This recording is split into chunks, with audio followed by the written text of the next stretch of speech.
Dear students, today we are solving the CMI subjective question and going to B3 today. Uh, Suppose that the given polynomial is given, A, B, C are rational, so that R must be rational. A, B, C, D are integers, and this is also integer. Okay, so let's do it.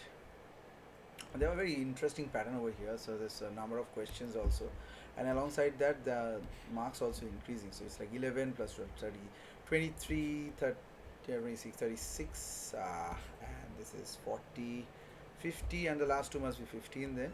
That's 80 marks, yeah. So 80 is been given in this way. Okay, now let's solve this question here.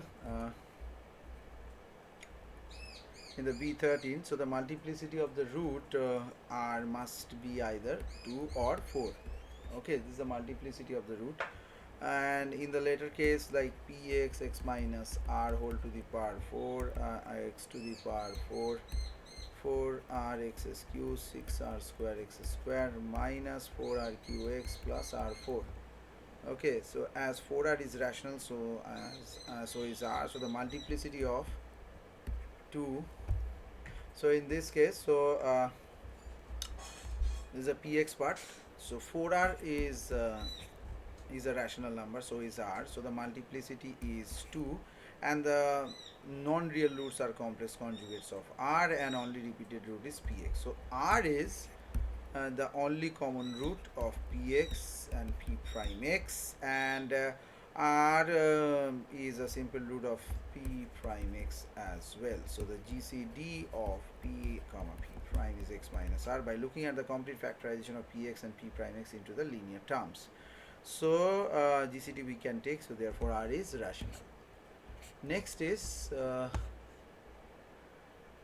I've taken it in the wrong place. So this is the first part, and the second is ABCD is an integer part. So here, if the standard that the remember that it is standard that the rational root of a monic polynomial with integer coefficient must be an integer.